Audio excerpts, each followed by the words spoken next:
What's up guys, Jonny May here from Piano with Jonny, and welcome to this week's quick tip where I'm going to tell you the 10 biggest mistakes that I see my blues piano students make and how to correct them. Okay, the first biggest mistake I see my blues students make is that they play the wrong blues scale when they're improvising on the blues. So if I'm playing a blues in C, okay, I'm going to use the C blues scale down the piano. But oftentimes I hear the students, when they switch to the new chord, like they switch to an F7 or a G7 chord, they use an F blues scale. Okay, and then when they get to the G chord, they use a G blues scale. Okay, and so they actually use 3 different blues scales when they're soloing. It ends up sounding like this.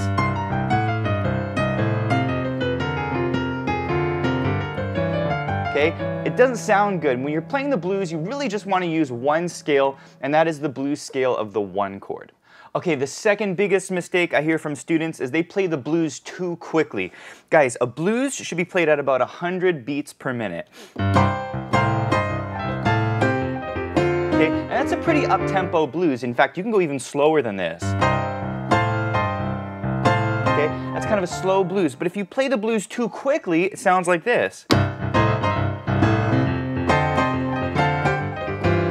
It starts to sound like boogie woogie, okay? So you don't want to go too fast. Whenever I have a blues student, I always say don't go much faster than about 100 BPM, otherwise it'll sound like boogie. All right, the third biggest mistake I hear blues students make is they use too much of the same riff or lick. Let me play a very common riff that I hear students play.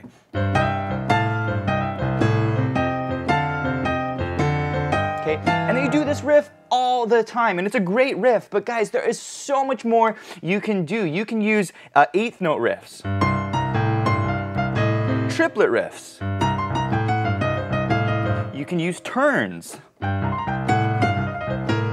okay, you can use harmonized turns, okay, you can use slides,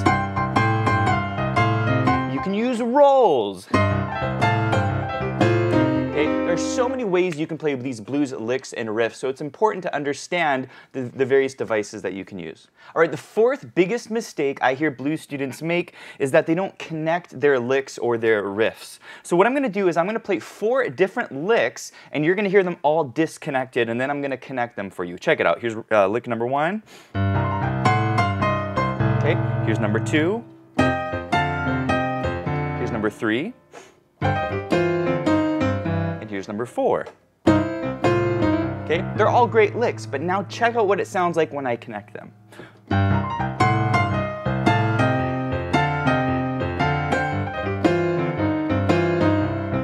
Okay, now I get a much longer line, and this is definitely the way you should play your licks and your riffs. You really want to connect them. Okay, the 5th biggest mistake I hear blues students make is they play run-on sentences. And a run-on sentence is where you just keep playing and playing and playing and you don't leave any gaps between your lines. And let me just show you an example of a run-on sentence when you're playing the blues.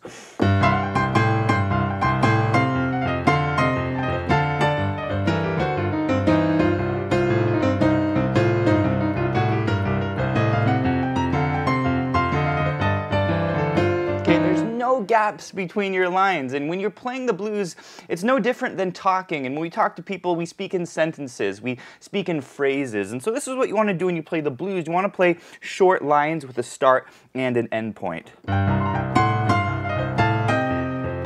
There's my line, and there's an end, an end. So with those little gaps in between your lines, that way you give the listener a little bit of a break when they're listening. Okay, the 6th biggest mistake I hear blues students make is that they play the same scale the entire time that they're playing their solo, and usually it's the C blues scale. And guys, there's nothing wrong with the C blues scale, it sounds great, but there are other scales you can use. There's a scale called pentatonic flat 3, which I use all the time in my solos. Check out what this scale sounds like.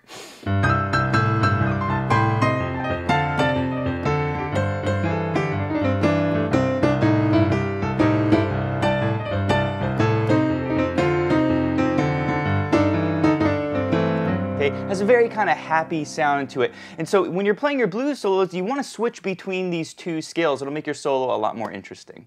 Okay, the 7th biggest mistake I hear my blues students make is that they harmonize their melody from the bottom note, okay? Let me show you what this sounds like. Check it out.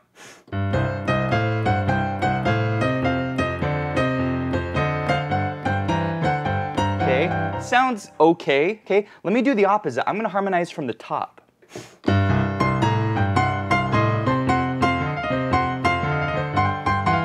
It sounds way better, okay? So what I'm doing is I'm building these blues melodies, I'm using some riffs, but I'm harmonizing with a note above. And whenever you're doing a blues solo and you want to add some harmony, make sure that harmony note is on the top. Generally, it sounds better than the harmony note being on the bottom. All right, guys, the 8th biggest mistake I hear blues students make is that they don't use the full range of the keyboard, and they kind of sit in the mid-range of the piano, and the mid-range sounds great. Okay? But it's not the most exciting place to play on the piano. The most exciting place is going to be way up here in the high end. Okay? It really sings, it really sparkles, and it's especially nice to play lines up here because if you want to do a down line down the piano, you want to make sure you start nice and high. So if you're playing your blues solo, make sure you're using the full range of the piano. I play up to about this high G on the piano, down to about a middle C. All right, guys, the 9th biggest mistake I hear from my blues students is that they don't change up their bass line. And most students, when they're improvising on the blues, they do a blues shuffle in the left hand. And the blues shuffle is great, but you don't want to overuse it. In fact, when you're doing an improvisation, you want to sort of switch it up. And so I want to show you a few of the left hand bass lines that you can use in place of a blues shuffle, okay? One I love is called the 4 on the floor. Here's the slow blues pattern. Here's the burlesque blues, and the boogie octaves. Okay, a lot of very cool patterns. So when you're playing the blues, you want to know a few of these left-hand patterns so you can make your improvisation a little more interesting. Okay, and the 10th biggest issue that I hear from blues students is that they don't use any passing chords when they're playing the blues. And guys, you can play an ordinary blues with a 1, a 4, and a 5 chord, but you can use these little passing chords to move you between these chords. Let me show you what I'm talking about.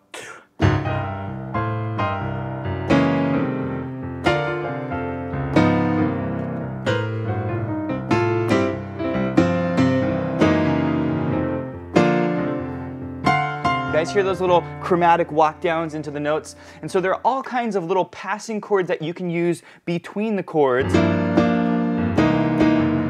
okay, that make it sound a lot more interesting. All right, guys, this concludes the quick tip. Please give this video a thumbs up, and if you're new to my channel, be sure to hit the subscribe button. I want to let you guys know that we have a free blues challenge going on right now for a limited time. You guys can sign up for that. I'll put a link to that below, but basically you get a series of emails where I teach you how to improvise over the blues, and it is completely free. Also, check out our courses at pianowithjonny.com. We have the Blues Roadmap, where you learn step by step how to play the blues. We have over 18 courses. Most of our courses are 2 to 3 hours long, where we walk you through the most fundamental aspects of the blues, where you learn different styles of the blues, the ones that I played today, like the burlesque blues, okay, the slow blues, okay, the boogie blues, okay, the blues shuffle. We talk about how to solo over the blues. We have the Bible of Blues riffs, where you learn 120 riffs and licks for the piano, so you can check that out. And also be sure to check out the Piano with Jonny membership. This gives you unlimited access to all of our courses. We currently have over 150 courses, over 400 lessons, sheet music. We do weekly challenges for our members. We do live monthly events. We do a live workshop lesson, a live Q&A. We have a ton of fun. We've got ear training exercises. It is a full learning platform regardless of your playing level. So go check out pianowithjonny.com. I'll put a link to that below, and thanks for watching.